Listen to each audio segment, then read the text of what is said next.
అవాంఛిత రోమాలు అమ్మాయిల అందాన్ని పాడు చేస్తాయని నమ్ముతారు. అందుకే ఏదో విధంగా అవాంఛిత రోమాలను తొలగించుకోవాలని ప్రయత్నిస్తుంటారు. ఇలా అవాంఛిత రోమాలను తొలగించడానికి ఉపయోగించే పద్ధతుల్లో షుగరింగ్, వ్యాక్సింగ్ కూడా ముఖ్యమైనవి. అయితే ఈ రెండింటిలో ఏది మంచిది, అమ్మాయిలకు ఏదైతే సేఫ్ గా ఉంటుంది, చర్మ సంరక్షణ నిపుణులు ఏం చెబుతున్నారో ఒకసారి తెలుసుకుందాం. షుగరింగ్ అనేది మధ్య ప్రాచుర్యంలో ఉద్భవించిన పురాతన పద్ధతి. అవాంఛిత రోమాలను తొలగించడంలో ఇది సహజమైన పద్ధతి. షుగరింగ్ పేస్ట్ ను రూపొందించడానికి చక్కెర, నిమ్మరసం, నీటిని ఉపయోగిస్తారు.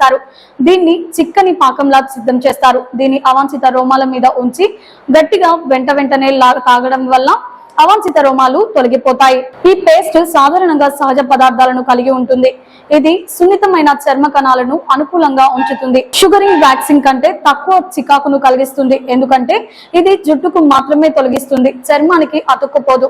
ఈ పేస్ట్ చర్మాన్ని సున్నితంగా ఎక్స్పోలియేట్ చేస్తుంది. జుట్టు తొలగింపు ప్రక్రియ తర్వాత సున్నితంగా మృదువుగా ఉంటుంది. చాలా మందికి వ్యాక్సింగ్ కంటే షుగరింగ్ తక్కువ నొప్పిని కలిగిస్తుంది. షుగరింగ్ గురించి కొన్ని నిజాలు. షుగరింగ్ చేయడం నైపుణ్యంలో కూడినది. ఇది చేయడం రాకపోతే ఫలితాలు వేరేగా ఉంటాయి.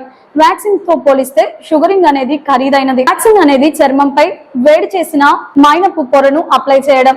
అది గట్టిపడిన తర్వాత జుట్టు పెరుగుదలను వ్యతిరేక దిశలో లాగుతారు. దీనివల్ల చర్మం మీద అవాంఛిత రోమాలు తొలగిపోతాయి. వ్యాక్సింగ్ పెద్ద మొత్తంలో జుట్టును త్వరగా తొలగించదు. ఇది జుట్టు తొలగింపును తొందరగా తొలగించడంలో సమర్థవంతమైన ఎంపికగా మారుతుంది. వ్యాక్సింగ్ షేవింగ్ తో పోలిస్తే దీర్ఘకాలిక ఫలితాలను అందిస్తుంది, ఎందుకంటే ఇది రూట్ నుంచి జుట్టును తొలగిస్తుంది. వ్యాక్సింగ్ కిట్ ను వాడుకోవడానికి సులభంగా అందుబాటులోకి ఉంటాయి. వ్యాక్సింగ్ అనేది షుగరింగ్ కంటే ఎక్కువ బాధాకరంగా ఉంటుంది. ముఖ్యంగా సున్నితమైన చర్మం ఉన్న వారికి మంచిది కాదు. ఇది జుట్టుకు, చర్మానికి రెండింటికి అతుక్కుని ఉంటుంది. వ్యాక్సింగ్ వల్ల చర్మం ఎరుపుగా మారుతుంది. దీనివల్ల చికాకు పెట్టి ర్యాషెస్ కూడా వస్తాయి. కొందరికి వ్యాక్సింగ్ కు ఉపయోగించే మైనంలో పదార్థాల కారణంగా అలర్జీ కూడా వస్తుంది. ఇది చర్మం చికాకు, అసౌకర్యాన్ని దారితీస్తుంది. చూసారు కదా ఫ్రెండ్స్, ఈ వీడియో మీకు నచ్చినట్లయితే లైక్ చేయండి. మరిన్ని లేటెస్ట్ హెల్త్ టిప్స్ కోసం వెంటనే మన ఛానల్ ని సబ్స్క్రైబ్ చేసుకోండి. ఈ వీడియోపై మీ అభిప్రాయాన్ని కామెంట్ రూపంలో తెలియజేయండి.